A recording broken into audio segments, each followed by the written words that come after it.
Ku mugoroba w'uyu wa mbere, Perezida Biden yagejeje ijambo ryo gusezera ku nteko rusange y'ishyaka ry'abademokrate irimo kubera i Chicago muri leta ya Illinois. Ni mu gihe icyemezo cye cyo kutongera kwiyamamaza agaharira visi perezida Kamala Harris cyongereye ingufu nshya mu ishyaka rye. Nyuma y'imyaka 52 yizamuka ku gasongero k'ubutegetsi mu ishyaka rye, Biden w'imyaka 81 yakiriwe nk'intwari ku kuba yaremeye guhigamira Madamu Harris. Ni nyuma y'ibyumweru benshi mu bo mu ishyaka rye bamushyira ku gitutu ngo areke kongera kwiyamamaza. Nyuma y'ukwezi kumwe izi mpinduka zitari bwakabeho mbere zibaye, umugoroba w'itangizwa ry'inteko rusange biboneka ko wari wahariwe gusezera neza kuri perezida uriho no kuzamura Harris mu rugamba rwe rwo guhangana n'umurepublikani Donald Trump.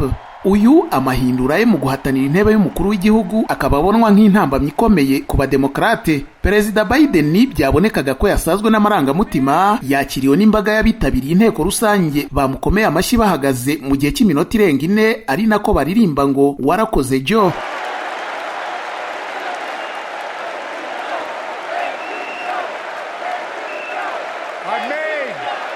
Nawe mu gusubiza ati Amerika ndabakunda.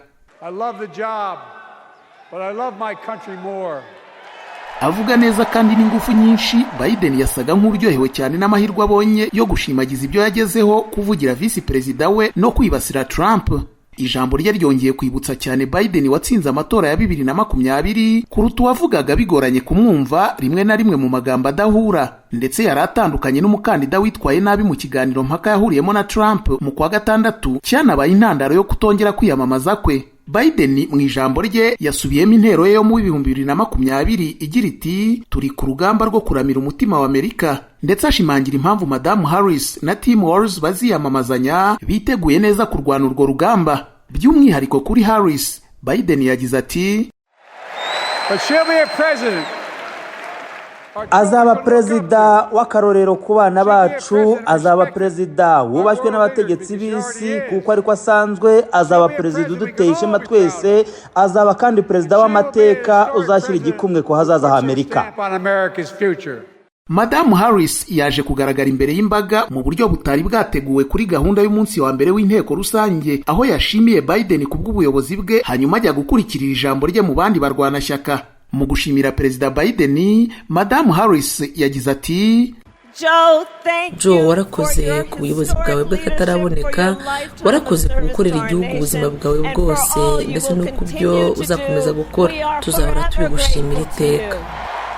Perezida Biden mu ijambo rye yibukije imyigaragambyo y'abahezanguni b'abazungu yo mu 2017 i Charlottesville muri leta ya Virginia, ibintu yavuze ko biri mu byashimangiye icyemezo cye cyo kwiyamamariza ubuperezida mu 2020, kabone n'ubwo yari akiri mu gahinda k'urupfu rw'umuhungu we Joe Biden.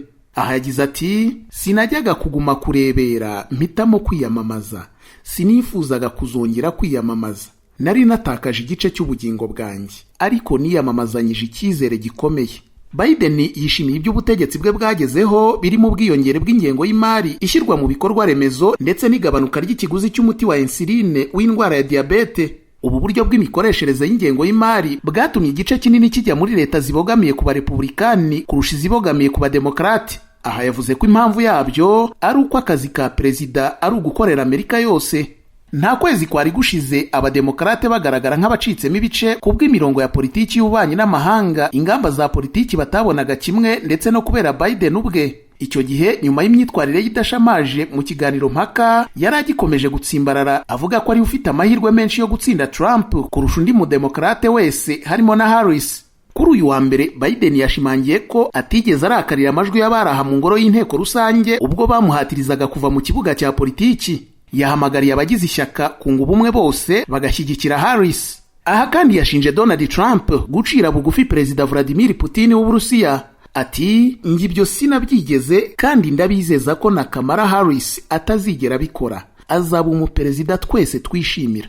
Abademokrate nabo bashimbagije ubutegetsi bwa Biden, ndetse no kuba yarahisemo Harris nk'umusimbura we. Senateri Chris Coons uhagarariye leta ya Delaware yagize ati sindabona umugabo wuje ubumuntu nka Joe Biden. Bagerageje kandi guhuza Biden na Harris n'iby'ishyaka ribona nk'ibikorwa by'agatangaza aba bombi bagezeho. Ibyo birimo gukura igihugu mu ngaruka mbi z'icyorezo cya COVID-19, gushyira ishoramari ryagutse mu bikorwa remezo, kugabanya ikiguzi cy'ubuvuzi no guteza imbere ingufu zidahumanya.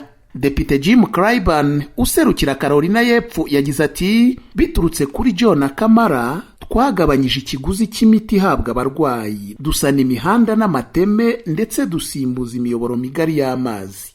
Uyu yongeyeho ko kimwe mu byemezo bihebuje bya Biden ari ukuba yarahisemo Kamala Harris nka visi perezida we akanamutoranya nk'ugomba kumusimbura. Madamu Hillary Clinton wahoze ari minisitiri w'ububanyi n'amahanga ndetse waniyamamarije ubuperezida mu 2016 akaza gutsindwa na Donald Trump yashimagije Harris. Yavuze ko afite ubushobozi bwo kumena urukuta rurerure kandi rukomeye akaba umuperezida wa Amerika wa mbere w'umugore. Yashimiye kandi perezida Biden kuba yaremeye guhigama.